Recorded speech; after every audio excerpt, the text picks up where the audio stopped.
All right. You ever spend 36 years doing a job where your coworkers are a bunch of teenagers, the stakes are high, and no one ever says thank you? Yeah, that's not called a career. That's called being a high school athletic trainer. That's right. Today, we're talking to Bryan Painter, and he just retired after 36 years on the sidelines at Corvallis High School. Go Spartans. Spartans. Yes, he's got the tape, the tears, and the stories to prove it. From Friday Night Lights to 6 a.m. ice baths. This guy's seen it all. All right, this is the pitch. What happens when a chiropractor and a physical therapist get together to make a health and wellness podcast? But chiropractors and physical therapists don't like each other. Oh, think again. I'm Dr. Kathy Lynch, physical therapist who likes to help people move and get stronger. I'm Dr. Jason Young, an evidence-based chiropractor who uses humor just as much as adjustments to help people get better. Welcome to the Pitch Podcast. Remember, there's no I in pitch. Okay. Well, today's guest is someone who defines what it means to show up for decades. I think that when I asked you to be on the podcast, you said for what? And I said, well, we've just never had anybody as old as you on the podcast. So yeah, we had somebody a little bit older, so you're fine. Yeah. Bryan Painter recently retired after an incredible 36-year career as the head athletic trainer at Corvallis High School. He's been a steady hand on the sidelines, the first responder when things go wrong. He's a trusted mentor to generations of Spartan athletes. I think he cringes when I say generations. It's 5 generations now, right? 5 decades that he's touched. 5 decades. And he didn't just keep kids taped and ready. He helped build a culture of care, toughness, and integrity. So Bryan is a certified athletic trainer through the NATA and a respected member of the Oregon healthcare community. He's also part of the sports medicine team at Beaver Sports Medicine, here in town. And he's collaborated with physicians, surgeons, physical therapists, and he's helped to care for elite level athletes. But if you ask him, I think one of the things that he's proudest of is the relationships with coaches, connections with the kids and the families and everything like that. He's been called the glue guy of Corvallis athletics, and not just because of the tape, right? So we're so happy to welcome the legend himself, Bryan Painter. So thank you for coming on. Well, thanks for having me, guys. This is a pretty neat deal. Yeah, pretty cool. Okay, and that's the show. That's it. All right, run everybody. the closing credits. That was great. Yes, thank you, Bryan. So far, All right, that was easy. Yeah. So I think one of we talked a little bit before the show. I think it would be great if you told everybody about like your name. Like, do the kids even know you as Bryan? No, none of the kids know me as Bryan. It's over the years. It started when I was, I started Corvallis High School when I was 22 years old. Wow. Right. And back then it was, you just called people by their last name. And then over years, it just kept going and kept going. And like I said, I parents don't even know my first name. They'll call me up. Is this Painter? Like, call me Bryan, okay? And it, that's, it's evolved over time, and that's, where we're at. Yeah, so I help coach the girls basketball team, and that is an oft-heard question. Anybody seen Painter? Is Painter coming in today? When will Painter be here? Can I call Painter? Can you call Painter? So... Well, you said the people eventually even drop the T. Yeah. Right? There's no Bryan. There's no T. Again, Painter. And they said, is this pain? Is this now it's a nickname because you cause pain on us kids? I actually, funny story, this last year, Hunter Biviano, our JV boys basketball coach, had a play called out that sounded like my last name. And I can't remember exactly what it was, but I can't remember honestly, but every time he yelled it, I was looking around and I go, Hunter, we got to change the name of this because you're freaking me out. Is everybody okay? Yes. Am I needed on the court? No. It's just an out of bounds play. Right. Yes, exactly. So tell us how you got into this. Like when you were just like a little baby painter, did you want to be an athletic trainer? No, I went to Corvallis High School. We didn't have athletic trainers. Okay. I had no idea. As I remember, again, that's even farther back than that because you got to throw in college there. 40 years ago, I thought I was going to be architect. Okay. Wow. Or house design or something like that. I was into drafting and taking all his classes at the high school, and this recruiter came along and kind of recruited me and my buddy to go down to Arizona in Phoenix and go to this drafting school. And he's kind of promising me, yeah, there's not really any math. You're okay, you know, and so I'm not very good at math. That's what they told me about Thank chiropractic God. school. Yeah. There will be no math. So we bought into it. We get down there, and the very first day there's a math test. It's a placement test. Oh no! And I struggled, Lies. and I'm Bait just and going, switch. man, I lasted 2 weeks. I'm out the door. I can't do this. It's too much. And I was a little homesick too. Had a girlfriend up here, and so I came back. But I knew I needed to go to college, and I just started looking through the curriculum guide at Oregon State. I knew I wanted to go to Oregon State. Yeah. I thought U of O was too close to Cresswell, and I'd be home every other day. And It's also, boo. Right? Yes, yes. And I'm very, very, glad I came up here. But I just saw, I knew I liked athletics. Wasn't sure. Maybe do I become a PE teacher / coach? Yeah. Do I become a strength coach? And then I come across athletic training. What is this? You're on the sidelines. You're taping ankles. Whoa, this is for me. Yeah. This is for me. I'm going to Oregon State, and this is what I'm going to do. Cool. And that's where it started. I almost got out after my freshman year. We were allowed to do some observation hours in the training room. I went way above and beyond because they had spring drills going on. I just loved all that. And I spent a lot of extra hours there. Well, in the summertime, I thought, well, is this really what I want to do? Just maybe I was considering. First day of school comes around. I wait a couple of days, and I decide to walk down to the training room. And Michael Sandy, pulls me aside. Can I talk to you? And I thought I was in trouble. I thought, oh, great. I didn't come in the first day. They're upset with me. And he pulls me in the office. He goes, hey, we're short some numbers. I was hoping you could be my student athletic trainer for men's basketball. Oh, yeah. Okay. And they didn't let sophomores do that back then. Wow. And I was just, are you kidding me? Yeah. He's throwing out, we'll get you some gear. You'll sit on the bench during games. You'll be at all practices. You'll get some comp tickets for your friends. Wow. I'm in. Yeah. Never look back. Wow. Who's on the team then? Was that Gary Payton's Payton? freshman Yeah, year. that's what I was going to say. Wow. Yeah, Gary Payton's freshman year, Eric Knox, Earl Martin, Wow. Jose Ortiz. I mean, I was just heaven. Oh my gosh. Yes. That's super Because, cool. this is going to freak you out, but I was like, that's got to be Gary Payton because I was in middle school when Gary Payton was playing. So that tracks. Yeah. Yeah. Right. Yeah. That was the sit and reach days. Yes, he it told me was my about that. living middle school. Yes. You probably just heard of me in the community because you've been in the community a while. I have. Yes, and yes. So, lots of people know about my sit and reach prowess. Okay. I did a little, we had Jen and Nicole on, right? The yoga studio. And I was doing a little lecture there on injuries and stuff. And I actually did a forward fold and put my palms on the ground, and everybody in the studio gasped.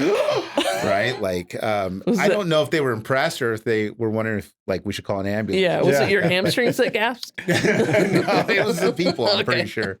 But they're like, wow, that's so good. And I was like, yeah, well, Highland View Middle School sit and reach record holder. So I don't know what to tell you guys. Yeah, just bright things in my future.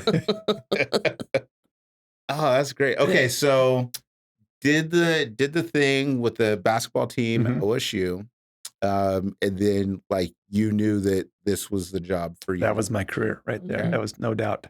So how'd you get from there to Corvallis High School? Well, and so that's I thought I had a summer internship with the Seattle Seahawks. Sandy was friends with the head athletic trainer at the Seahawks at the time. He'd done a few, and he got me in to talk with them. And so, but the problem was the internship was first of week of training, August till the end of September. And then I asked Sandy, well, what do I do after that? Because we don't have a job. Yeah. So what? Okay, now what do I do for 9 months? Do I go get a job at McDonald's or something and wait till the next job opens up? So I decided. He said, "Well, you're not a chiropractor. You don't do that." Yeah, exactly. So the Crescent Valley, and I promised I wasn't going to say that word anymore, but that school, that It's in high North school Corvallis. in Lewisburg Yes. Oh, yes. North Corvallis. The Yes. North Corvallis was High School. open. Yeah. Yes.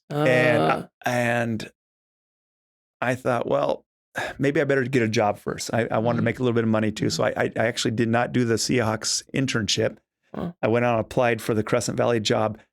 And halfway through probably at the end of the interview, he goes, well, I'm going to hire Jenny Mataloza from Corvallis because she can teach a course over here. I didn't have a teaching certificate. I kind of wondered, well, why did you interview me for like an hour and then tell me you knew what you were going to do? Yeah. But I think I said CV enough stuff, that bro. he said, That's what they do over there. I'll call over to Larry Turner and tell him to hire you. Oh, okay. And I all of a sudden I perked up, go, whoa, Corvallis, this is, we're talking about Big time. big time, all the championships that have been won. And I knew about Corvallis' history, even back at Cresswell, you hear about them winning all the football and baseball and basketball titles and stuff. So I was ecstatic. And I literally went over to Corvallis to interview, and he basically shows me around the place. Yeah. And that's it. He didn't really ask any questions. Sweet. He just shows me around and he goes, well, I'm going on vacation for 6 weeks. This was the end of the school year. We got to wait for the district to make it official. Mm-hmm. So for 6 weeks, I kind of was like, what do I do? Because I don't get this job. Now I'm really in trouble. I turned down the Seahawks thing and I don't have this job. So I waited till that first Monday back in early August. And I call him up, Larry, and he goes, hey, did you come get your keys? I go, did I get the job? He goes, yeah, you got the job. I go, oh, you told me you had to wait for the district. He goes, oh, that's the informality. That was never a concern. I go, well, I didn't know. So anyway, so I got the job, and that was a blessing. That was, to me, that was, wow. I would have taken the other job, but to land there. Sure. So what I'm hearing is that there is an alternate universe with a painter running around in like maroon and gold and saying "Go Raiders." I do not look good in those colors.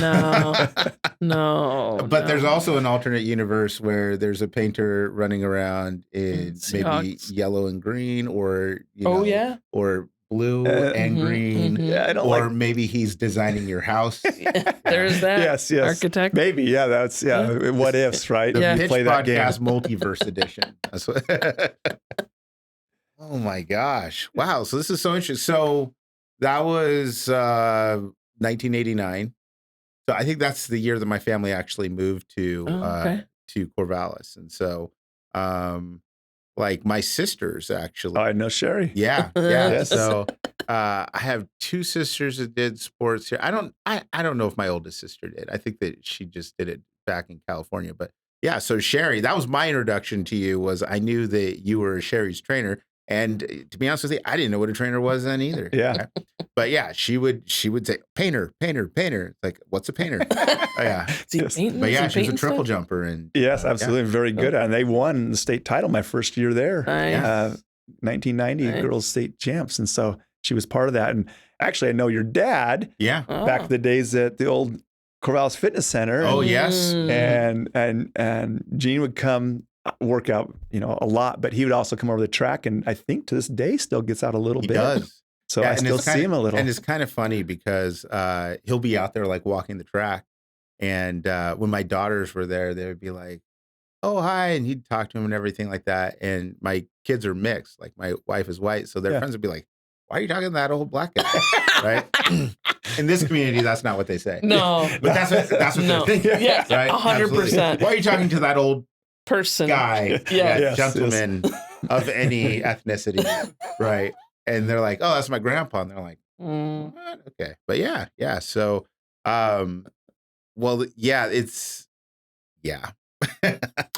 but I think that it's incredible the kind of the impact that you've had over the years, and you kind of get to see like my kids. Yes, you've worked with kids. Have you seen grandkids?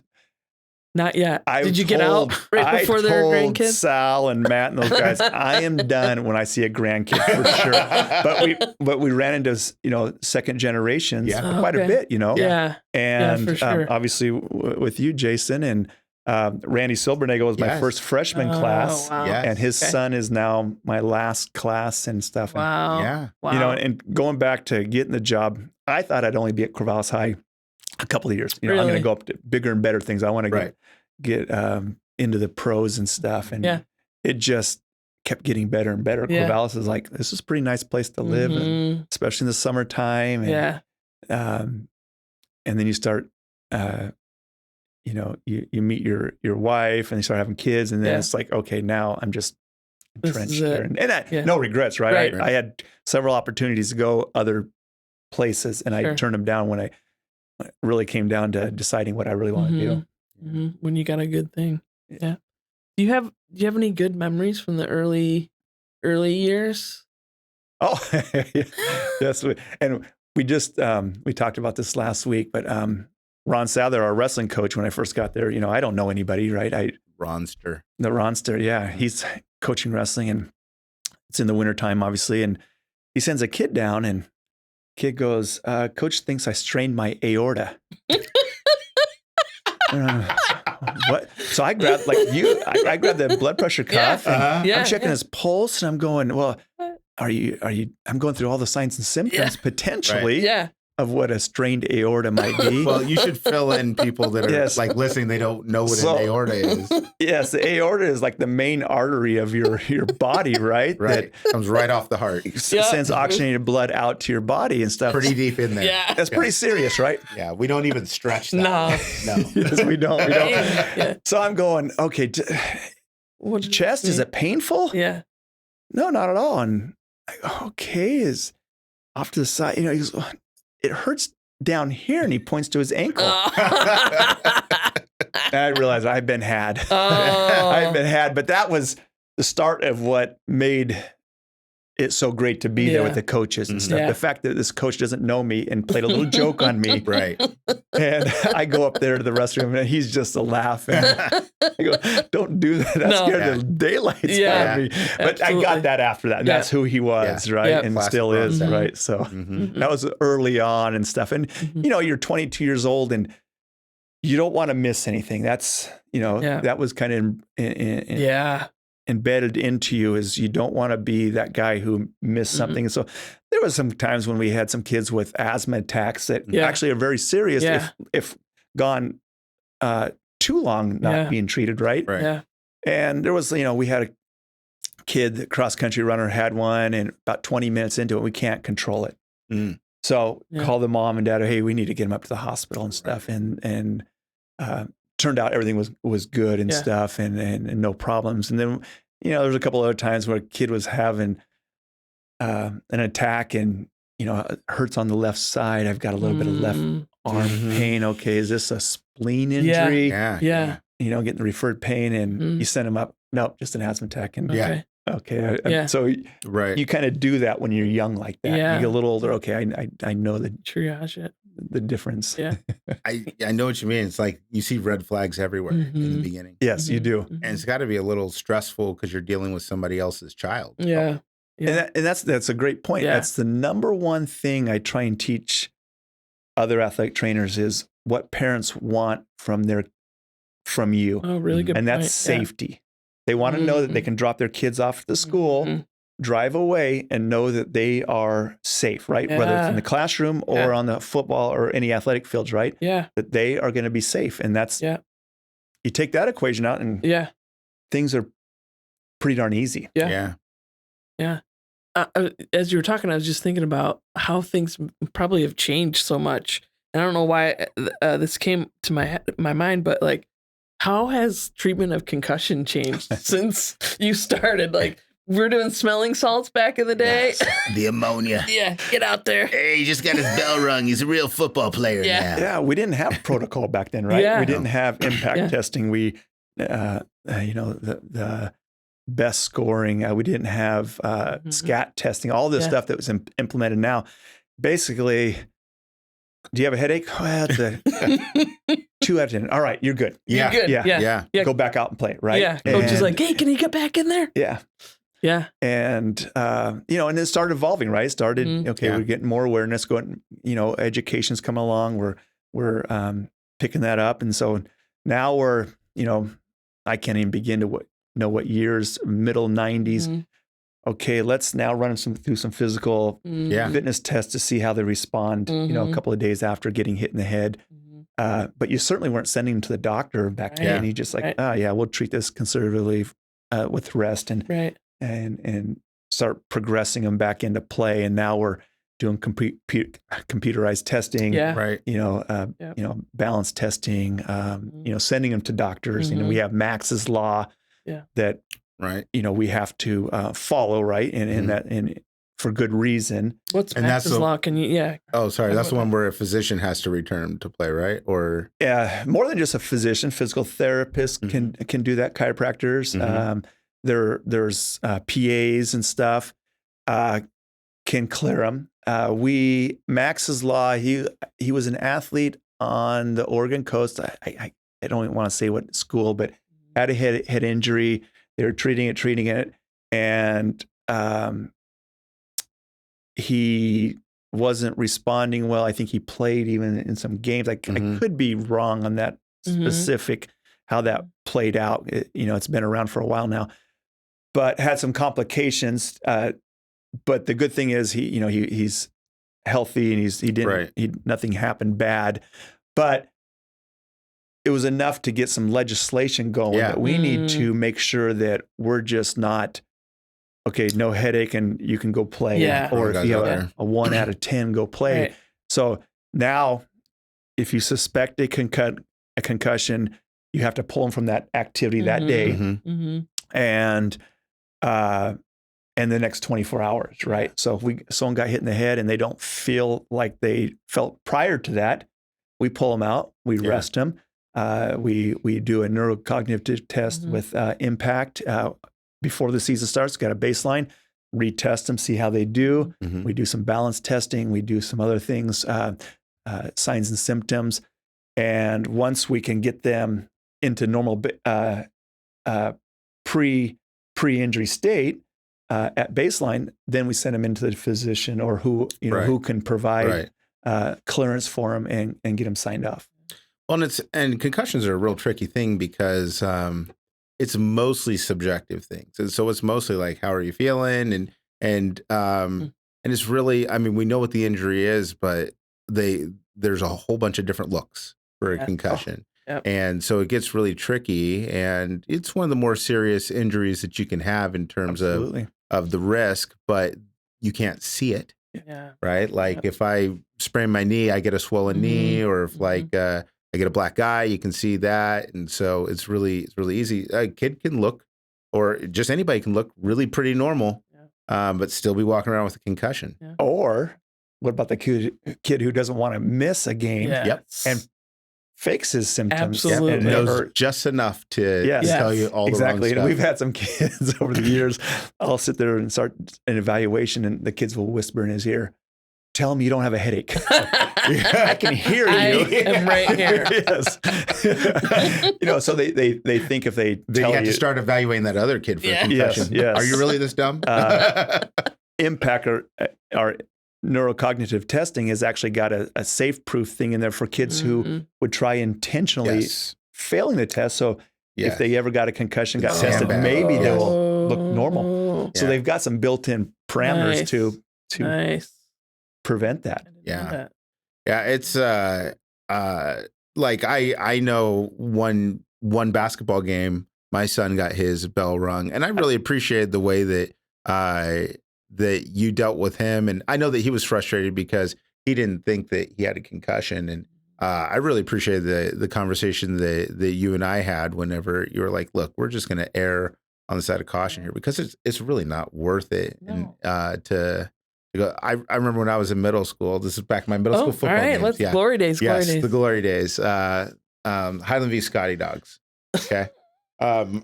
We were playing a game in SIO, which is SIO spelled SCIO, stands for smallest city in Oregon. I've never heard that before. Yeah, I don't think that's really true, but anyway, I was there. I was playing football, and I'm going to say that I gave a big hit because there's no video footage. So this is my story, right? So I hit somebody, and it was lights out. The next thing I remember is waking up in my bed the next day. And so was I passed out that whole time? No. I played the rest of the game. I got a ride home from my friend's mom. And so that's like I think about that all the time whenever I think about concussions, because it's like, nobody knew. I could have been in real danger if I would have taken another hit. Right. Fortunately, I was not fast enough to really catch kids. And so there was little chance there was going to be another very hit. little danger. Yeah. Well, and I remember the story. Chris Miller played professional or played in the NFL, quarterback from Sheldon High School. So I knew him when I was in high school, but he had so many concussions in college and the NFL, probably some in high school too, reading articles about how he'd be driving home in his home city and had to stop and pull over and call his wife and goes, I don't know how to get home. Oh, yeah. Jim McMahon had a story like that too. Yeah. Wow. And so I always put it with parents, because some parents are, we got to win this game. We need my son or daughter in the game. It's, you got one brain. You've got two ankles, you got two knees, shoulders. We can deal with that, right? But the brain is not replaceable. So that always helped with the parents. Oh, okay, that makes sense. Yeah, yeah. So, have you ever had? Well, let me ask you this, because I know I get a lot of parents who ask my opinion on football, right? And it's because of my background with treating athletes and everything like that. They're like, so what about football? Like, my kid should not be playing football because of concussions, right? And I think that people don't understand that. Like, let me just ask this: is football the only sport that you can get a concussion? I knew where you were going with this, and I have documents, evals of our concussions, and it's way more in soccer. Yes. Why is that? It's because it's the only sport where they teach you to use your head as a tool to propel a ball. Yes, they don't have a helmet. Yeah. They, we've over the years too in football have, we've gone away from the, the head down, the spearing, penalty and potential ejection. Right. Too many unsportsmanlikes or helmet to helmets. Yeah. Helmet to helmets, right? And that can get you ejected. So, we're teaching the heads up, no more hitting their helmet. Tackling has changed. It's gone to that rugby style tackle where you kind of grab the guy and you twirl him down. Yeah. Whereas, like you just said, Jason, in soccer, you're teaching kids and they're taking headers, 10 to 15 of them in practice a day. Just practice. Yeah. With nobody else like going against them. Yeah. We had a coach of several years ago in soccer. We had a girl get a concussion. We've gone through all the steps. She's been cleared. Hey, coach, can we leave out headers for her? And he goes, yeah, we can do that. Keep her out of practice. We can't guarantee it in a game, right? Nobody can guarantee that you're not going to. And for the most part, taking a header where you're supposed to take it, we don't have a lot of concussions. That's when the kids aren't prepared for it. Hits the side of their head, or they just get kicked in the head from the sides. But I even brought up, hey, what if we just take out headers out of practice? And he snapped. Are you kidding me? That's part of soccer. We can't. Blah, blah, blah, blah. All right. Okay. But no doubt soccer is the number one. Yeah. Wow. Well, and like I used to coach volleyball, and I remember I had a kid who got a concussion that was bad enough that she was out for 6 weeks. Do you want to know how she got it? It was when we took a water break. She stood up. She was walking across the court. She ran into, you're going to make me laugh. Sorry. She ran into the cart that had the ball machine on it. Yeah. And she just dong, right? 6 Yeah. weeks. And so it's like, I tell people there's lots of ways to get concussions. Yeah. You can get concussions not in sports. Yeah, absolutely. And sports are definitely like a leading cause of concussions. But I think that one of the things that has evolved, as you said, is the education. I think has just been really key, and it's changed everything, and hopefully made things safer. So it's a brain injury. It really Plain is. and simple. And according to you, I only get one of those, one brain. Yes. Okay. And I always tell you, you want to when that's not what they taught in chiropractic. Yeah. No, PT school, they tell you. When you're 40, you want to be able to find your way home. And I brought that story up many times to parents. It's true. You scare them straight. Yeah. It's important. It's a good tool. Yeah. No. So, just kind of as an aside, because you alluded to this earlier, and we talked a little bit about this before, but how many championship teams have you been a part of in your time at Corvallis High School? I think it's 18. It might maybe 19 now with boys golf this year. But we and we had I'm not taking anything away from golf and tennis because those are team sports and those are great. They're championships. There's nothing wrong with them whatsoever. But we have a lot of them in those sports, right? Yeah. Probably 8 or 10, right? And again, great accomplishments. We got a couple in basketball, boys basketball. We got a football. We got girls track and field. We got a volleyball one, in 2018. So yeah, wow. Spread through soccer. I just wanted to low-key flex on behalf of the Spartans. So that's good. Yeah. There's nobody from North Corvallis listening to the podcast. No, anymore. they don't listen. Yeah. So. Okay. Funniest or weirdest injury you've had to treat? So great question. I mean, because I always get the question, what's the most serious injury you've ever seen? So I think it has to be, we've had many ACLs. We've had, those, I hate to say a dime a dozen, but we've seen that, right? A lot, yeah. We've had some fractures of the tib, fib, but the one that really sticks out is a soccer player from Woodburn comes to me after the game, and he asked for some ice or something for his toe hurt. Well, let's take your shoe off because you're not gonna be able to put any ice on there. So after the game, he played. Take his shoe off. Well, his sock is bloody. Is that blood there from before? He goes, no. Take his sock off, and one of his toes had a compound fracture. Oh, that's snap. Where the bone, like literally snap, breaks and goes through the skin, right? Yeah. And I go, when did this happen? He goes, sometime in the game. Oh my God. And he just kept playing. It's like, wow. Whoa, that's a pretty big deal. Yeah. I don't know that it's life threatening. We need to go to the hospital tonight. But we called the parents and said, this needs to be taken care of. You're like, what you might want to do later on tonight is take his shoe, shake it a little bit, see if there's a toe in there still. I know. That's right. You're looking for, are there bone pieces? Oh my gosh. That's kind of the weirdest. That's it's very tough, right? Yeah, I guess so. That was probably, that was strange. Oh my gosh. So a couple of years ago, this is one of my favorite memories of Painter. We were playing, can't remember what school was visiting us, and there was a pretty gruesome fracture. And I'll never forget the care that you took of this young lady. We had actually stopped the game, and I think we eventually called the game off. We did. Yeah, but what he did when he went over to the girl is the first thing he did is try to calm her down. Yeah. Right?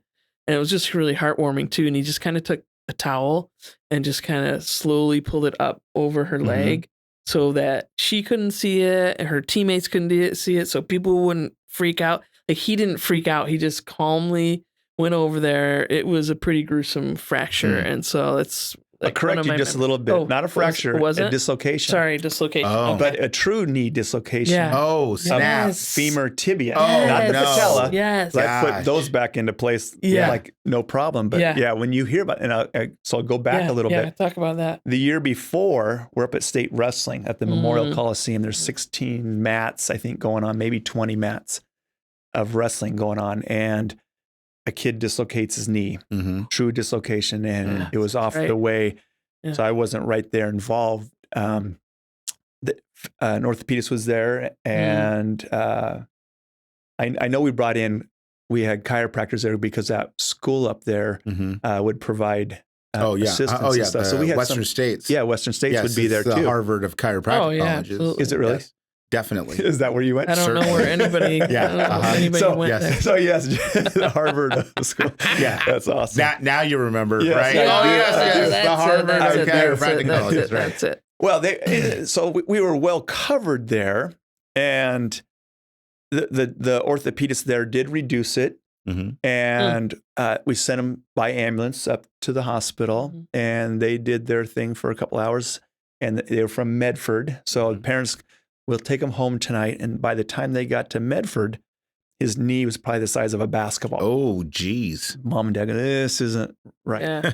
They take him over to the hospital there. Mhm. They end up life flighting him back to Yeah. Portland, and they had to amputate. Oh, were you kidding? Yeah, from the knee man. down. And so that stuck. That Yeah. you hear Yeah. those things, okay. And so when you see it for the very first time, and this athlete was the like that first one we've serious. ever had at Corvallis High where he had true knee dislocation. Like Kathy said, I might have looked calm, but I wasn't Oh my gosh. inside. Yeah. And we've called 911 and so the EMTs show up, and I think he thought it was probably a patella dislocation. Yeah. Mhm. He's like, whatever. Yeah, exactly. You're calling us for that. And he starts looking around. Okay, this is a little bit more Yeah. serious. Let's get the IV going and stuff. But yeah, you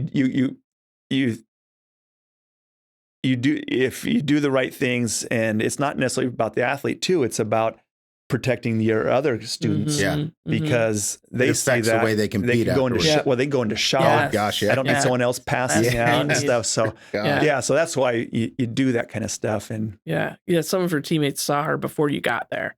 And so that, I think, eventually what led us to, they were crying, eventually led us to kind of cancel the game at the time. Yeah. It was, but Yeah. I'll Because never when you forget have a that. serious injury like that, and like you even see it in like college football games, when somebody gets dragged off in an ambulance, it changes the rest of the tone, game. yeah. it really Right. does. Yeah. And it affects me, when we have had to call an ambulance and because you're just going, okay, could I have done this better? Right. Or, Right. what could we have done differently? Mhm. Yeah. Mhm. Well, and I think one thing that's maybe underappreciated is it is a really broad skill set Oh that my athletic trainers have, right? Because you got to be able to do a little bit of everything. So certainly whenever you're working, so like at a college level, when you were working with Oregon State, there's a really big kind of support system there. And so it's like you can compartmentalize a little bit more. And it's like, yeah, I can just focus on men's basketball or whatever. And I'm just taping a lot of ankles and things. But the further and further you get from a bigger and bigger organization to something that's smaller and smaller, the more and more you have to do, right? So like now you are the EMT, you're the first responder. You have to help kids with things like nutrition and you got to be a little bit of a psychologist because, these are teenagers or psychopaths. And, and you got to be looking at things like mental health and things like that. And athletes have complex situations. They're not like everybody else because there's different expectations and pressures. And so how much of that would you feel like they really like kind of train you and prepare you for? And how much of that do you kind of like learn on the job? Well, I think nowadays there's a lot of training. One, it's a master's program instead of an undergraduate program. And 36 years ago, things have changed. But more importantly, I think the high school athletic trainer job is the hardest there is versus collegiate and professionals. Yeah. The professional level, I mean, you've got an MRI unit at your disposal anytime you want. You've got x-ray right there, right? You've got team doctors just waiting there. And same with the university is, you've got Samaritan Athletic Medicine right there. They got the x-ray over there. Doctors galore over there. And you're able to just push those kids through and stuff. And where I'm more of a kind of a gatekeeper, I got to make some decisions. Do we send this up for an x-ray? Do we, get them in? Do we, is this, overkill or is this what? Well, and I think we should point out that it's not even just for the kids that there's a lot of times when you're taking care of the kids on the other team too, right? Absolutely. Yeah. Because they don't bring their own. Usually in football, you have a traveling athletic trainer, but basketball, wrestling, any other sport. You're and you don't know this kid. You don't know his 10 out of 10 is it really a 10 out of 10 or is it really a 1 out of 10? Right. But and it goes beyond just the scope of, I won't say the scope because it is part of the scope, but nutrition, all that stuff. But there's beyond what people would expect. I guess. Well, and there's times when a kid will walk in and say, "Can I talk to you privately?" And I have to stop and say immediately, that if you say something, I have to tell you that I'm a mandatory reporter. So if I hear something that I feel like I need to report it, I have to. And I want to say every time that's happened, the kids have said, "Okay, fine, let's talk." And part of it just they need to get it off their chest. And they tell me some stuff, and I go, "Oh boy." I gotta go report this. Right. Yeah. And then that gets put in the proper hands and stuff, because I'm not a psychologist. So Right. there's a counselor and that kind of stuff. So I'm there just to hear. They just need a voice or a person to say it to, right? Somebody they trust. Someone, Right. And then I take it to the next level, and that's kind of what they're looking for, I think, right? Is help. Yeah. And stuff. So we see a lot in nutrition, exercise programs, designing weight training programs for kids. It encompasses a lot. We don't have a strength and conditioning coach per se there all the time, right? We do have some people come in, but Oregon State, you just ship them off to the strength, conditioning coach, right? Nutritionist. Yeah, nutritionist. It's awesome. You're like the MacGyver of medicine. Yeah. I've heard that before, actually. That's goes with all athletic trainers. And you improvise, right? Yeah. You don't have the sophisticated equipment that an NFL team might have. Yeah. So we ad lib and we design something and make it work. What can we build with these popsicles? Exactly. I've done that. we call them tongue depressors. Yeah. Sure. But think about that. Like he's dealing. First of all, he's dealing with teenagers. Yeah. And then It's hard enough. Gosh. Then you're dealing with all the different sports. Like you said, if you're specialized in college and you're just treating, basketball players or soccer players, like generally they're kind of the same injuries, right? That you're going to see. You're seeing the whole spectrum. The whole gamut, right? The whole, baseball injuries, football injuries. I mean, it's really one of the hardest jobs. Yeah. But at the same time, I'm seeing adolescent injuries too, whereas I might get a parent in once in a while or a coach saying, my back really hurts. Like, hey, you're 45 years old. I don't know how to treat this. We need to, I can treat ankle injuries and stuff that happens at this age group very well. Right. But sometimes you go, okay, that's beyond my scope. Yeah. Oh, you got osteoporosis, Grandma. Yeah. No, that's your problem. Well, we're getting close on time. So, but I think there's a couple just really important questions. We might have to just have you back like twice more. Yeah, I think this is so fun. But I want to know what's the most important thing that you think that you could say to parents and to coaches as an athletic trainer? Like, because they're all listening right now. Yeah. So they better be. Yeah. It's reassurance, right? Mm-hmm. Can he or she play, return to practice or games, and I got to be able to tell them. Well, and I think that what I mean is like because you have some parents that are psychopaths. You know who I'm talking about. I can't say that. Maybe now I can. Yeah, you can now. Absolutely you have some that are psychopaths, right? It's dish. They and both ways, like they're like maybe hyperprotective or maybe they don't care, like get them in there. Yeah. Like what's the message that you would send to a parent who maybe they are too intense or maybe they're too worried about their kid playing? Like what kind of message would you send them about high school athletes? Well, I think maybe this is the direction you're thinking. We talked about earlier with, we see in the NBA right now with all the Achilles injuries and stuff, and not just, the guys have been sticking around too long, but the young guys, are we overtraining? Right. So to a parent, have them play football or soccer and basketball or wrestle or cross country and track and field. Let their body rest and stuff. I'm not a believer that they need to take a season off. I played 3 sports in high school. We didn't have the intensity in the summer as they do now. So maybe that part, could be structured a little bit differently, but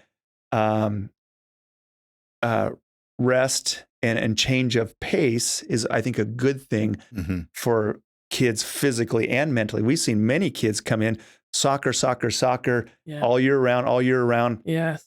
All league, all state soccer. And then their senior year, I don't want to play anymore. Yeah. They burn themselves out. Totally burn out. Parents don't listen to that part. No. They don't, they want to live through their kids sometimes. Right. And so they want that scholarship. They want that scholarship, even though the amount of money spent on club stuff could have been put into a college account. They could have sent them to the Harvard of chiropractic. Absolutely. Exactly. Yeah. But it's risks and stuff, exposures. Yeah. That's going to affect, an athlete's ability to stay healthy more often, right? Yeah. And the more exposures you have every day to soccer, the more risk of that concussion, that ACL or whatever. Overuse. Is that what you're Yeah, that's asking? absolutely it. That's absolutely it.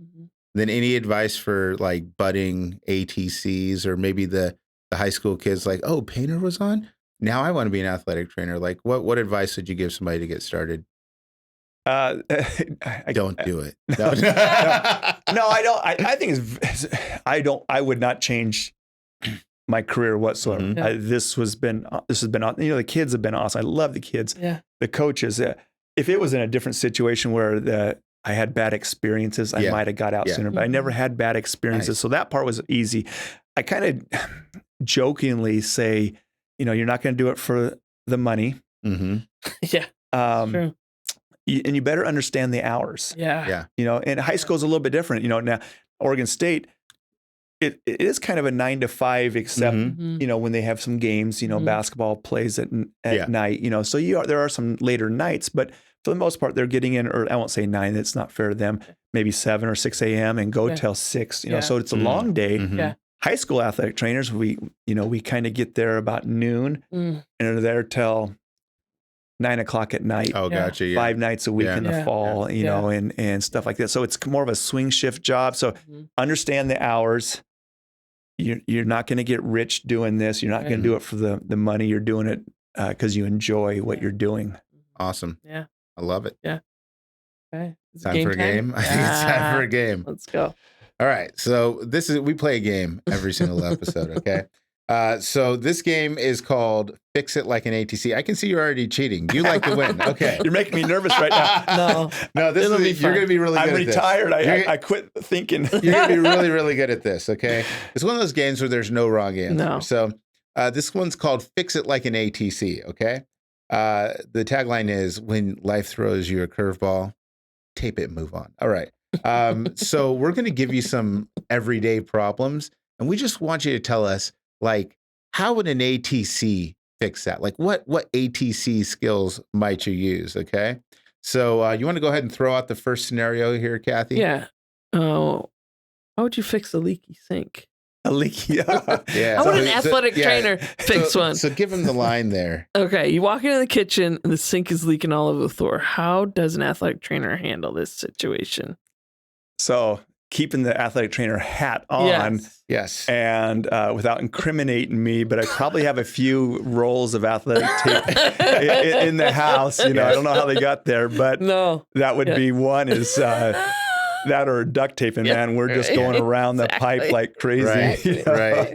You do a few like, ankle locks. Figure eights, and everything like that. Some stirrups and stuff. Yes. Are we going KT tape or are we going white athletic tape? KT's too expensive at the high school level. So white athletic tape. All right. All right. How about this one? The IRS is knocking. What's an ATC's approach to a full-blown tax audit? Wow. What? I don't even know how to. I'm trying to think. What did I do wrong that they're auditing me for at the high school? I don't have an answer for that. Maybe this is a good time to whip out some of your like emotional counseling skills or something like that. Okay. Yeah, that's a tough one. There might not be an answer for that one. That's okay. All right. What about the next one, Kathy? Okay. Teenager refuses to do their homework. Oh, that's an easy one. Non-compliance sounds familiar. What's your sideline strategy when your own kid blows off their homework? Oh, their own. Okay. If it matters to you, it matters to me.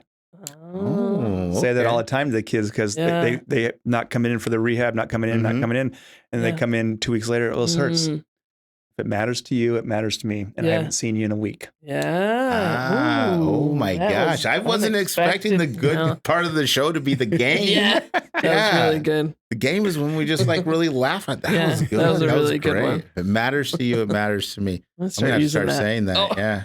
Jinx. We're going to put that on a shirt. Yeah. Well, you can do it with your clients, right? Absolutely. Yeah, absolutely. Have you been doing thinking. your exercises? Yeah. Yeah. Well, okay. I got busy and then Oh, there's going to be so many unhappy people this week. This is great. I'm looking forward to Now it. we'll know who listens to the podcast. I know, too. right? Like, They're going to be like, don't use that line on me. you can't use that on. All right. What about this? You get a flat tire on the way to Costco. You're driving to restock the family snacks, and boom, a flat tire. What is the ATC protocol for a flat tire? Well, you got to keep playing, right? It's I have called it down in distance Mhm. when I worked. Okay. You got an ankle sprain and you're a senior Yeah. and we have a chance to make the playoffs. Yeah. It's 4th and a half a yard, right? Yeah. We're Yeah. going for it. We're playing. We're getting Yeah. to Costco. If it's a tire, that's the ankle. Yes. We're getting there. Uh-huh. Yeah. We're going to slow down a little bit. Mhm. We're going to, treat it conservatively, not go too fast, Yes. and get you there. If it's the engine that's smoking, that's your concussion. We got to stop. Okay, right? yeah, okay, all gotcha. right, So love that one's 4th and 40 Right. on your own 1 yard line. You're not going Right, for it, right? right. You're done. Yes, and your team hasn't had a win all season. Yeah. Right. It's No. And we're a not freshman, fighting for right? anything. We're Yeah. shutting it down. There's I like to use the term there's no JV playoffs. It's like We've used that many times Yes. with parents, right? Oh my yes, God. there's no playoffs in the JV. No. Okay, Wi-Fi goes out right before a big Zoom call. No Wi-Fi, no backup. Your career's on the line. What would Bryan do as an athletic trainer? Well, to me, that means you want me to make the call. Does the athlete go back in the game? And again, it's situational, right? Mhm. I determine if there's stability, strength, and motion, and they want to return. Yeah, Mm-hmm. of course. Okay, yeah. Again, exclude the concussion. Yeah. But when we won that state title in 2006 in football, I would say over half the team was getting taped. We had a kid with a labral tear, Wow. knew it, but wanted to play. Yeah. Parents gave permission. We played through the season. We had a kid with and matter of fact, a physical therapist to this day fractured his finger halfway through the season.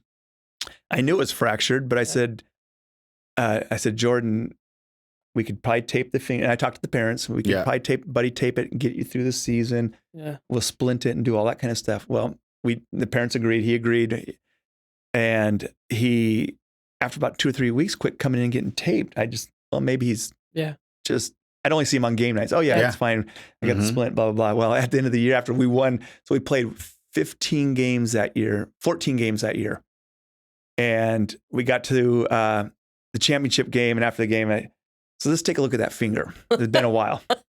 And it basically had froze Oh, really? and was stuck in one flex position. Yeah. And it was deformed and stuff. So we took him in that next week and the doctor kind of yelled at the mom and dad, you should have never let him play and stuff. And Jordan's going, I got a championship ring. Championship ring. He did. And he smiled. He had surgery. Okay. He missed his senior year in basketball. But to this day, as a physical therapist, he goes, I have no regrets. Okay. So, and he's a physical therapist. He's a physical therapist. Oh, that's now. awesome. Nice. Yeah. Super cool. So that's, it's situational, right? You can live probably with that kind of certain stuff. things. Yes, it's life's all about trade-offs. Yeah. So. Yes. Well, I think that we're right up against the time. Yeah. Longest episode ever. I feel like we say that we do say it every single every time. episode now. Yeah. It's because it's getting better. We got so much to talk about. Yeah. Let me ask you this. What are you going to miss the most? The kids. Yeah. The kids. You don't know how many times I've come home and get in trouble because I'm trying to act like the kids. Right? they are characters. And I love the fact their freshman year, they come in 105 pounds and 5'2", and their senior year, they're 6 foot some. Yeah. 6'2", 200 pounds. Yeah. I'd love to see that growth. To me, it's one of the greatest growths we make in life. And the relationships and the kids, I still run into Jordan. I get emails here and there. And by far the kids, then the coaches. I've got some very close friends now because of coaching. And I'm going to miss that. If you could take away the late nights, all the time, I'd stick around. Yeah. Sal won't schedule any games at 3:00 for me. I would stick around. Come keep on, doing Sal. it. Come on, Sal. Yeah. Cool. Well, and so what are you going to do now that you're retired? So I'm not old enough and I'm too cheap to retire completely to pay for my own medical insurance. Okay. And I can't touch my 401s yet because I'm not I'm only 58, you have to be 59 and a half. Yeah. So I do have my PERS, but that was, it not quite enough, right? Yeah. Right. I think the PERS have changed over the years. So I'm going to still work. I'm going to work for Beaver Sports Medicine, which I've done for the last 12 years. Mhm. Yeah, it's a great. Dr. clinic. Wobig, he's been great and to me, and it's a great place to work. So Are you listening, Dr. Wilbig? he's on vacation right Yeah. now Oh, in dang. Italy. So Yeah. We'll I'll be send him worldwide. I'll send him a copy. Yeah. Shoot. Yeah. You got to go on location. But I'm done by 1, 2, 3 o'clock in the Yeah. afternoon. Nice. Love it. Nice. I Get to have live the a little nights life. off. I can take a vacation now Yes. whenever I want Uh-huh. versus always taking in the summertime. Sure. And I take, and one of the reasons we stuck around Corvallis for so long is we love summers in Corvallis. Yeah. Now I Yeah. get to enjoy it the whole time Yeah. and not have to worry about come August Yeah. 11th Prepping. Yeah. when I my mental clock will start going. It's time to Yeah. go back to work. Mm-hmm. That's outstanding. I think you've certainly earned it. So, Absolutely. yeah. Mhm. Well, thank you guys. You have my And- permission to retire. Yeah. Thank you. There's no doubt I'm going to be on some of those sidelines, Yeah, basketball absolutely. courts. A couple coaches, you come sit in our behind the Yeah. soccer bench, and Absolutely. you can come sit on the sidelines. Yeah. And Mhm. I know Yeah. Dan and Joe will welcome me back on the court. I got to be careful Absolutely. because I don't want to Right. step on Yeah. toes. So Mhm.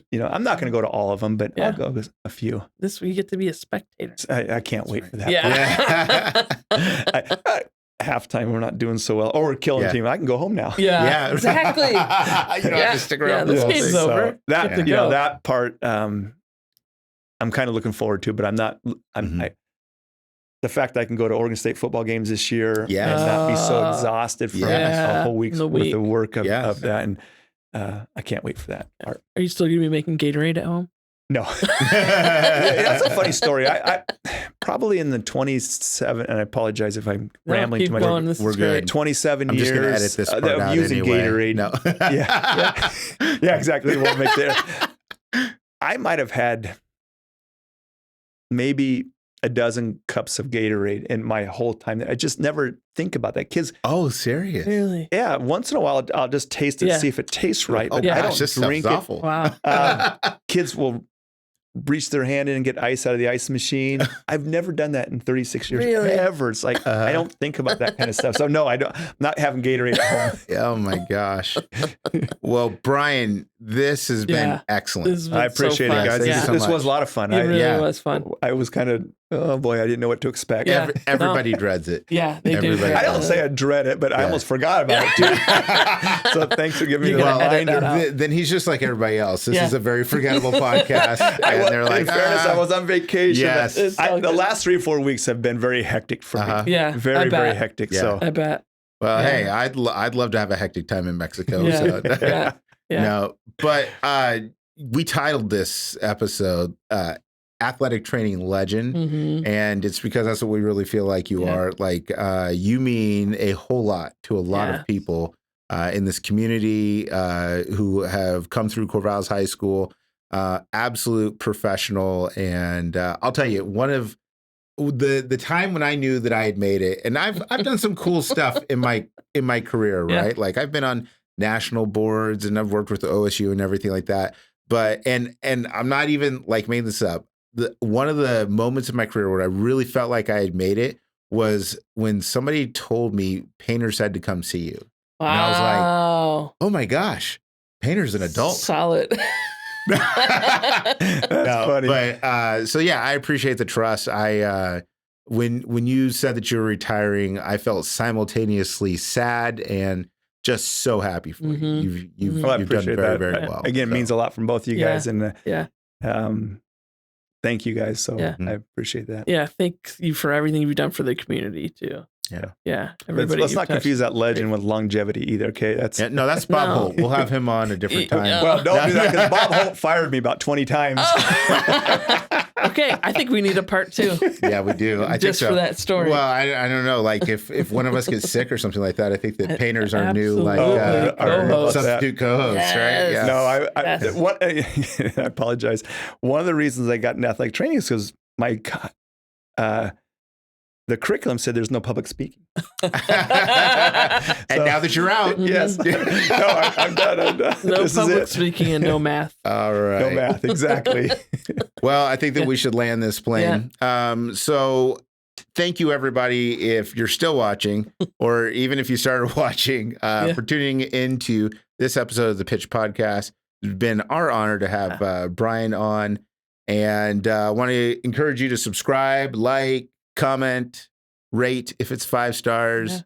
Skip it if it's less than 5 stars. Send us questions. Yes, definitely send us questions. guest ideas, people you want us to talk to. Absolutely. Every Wednesday, we're releasing episodes. So definitely tell a friend. And there's one more important thing. That's right. There's no I in pitch.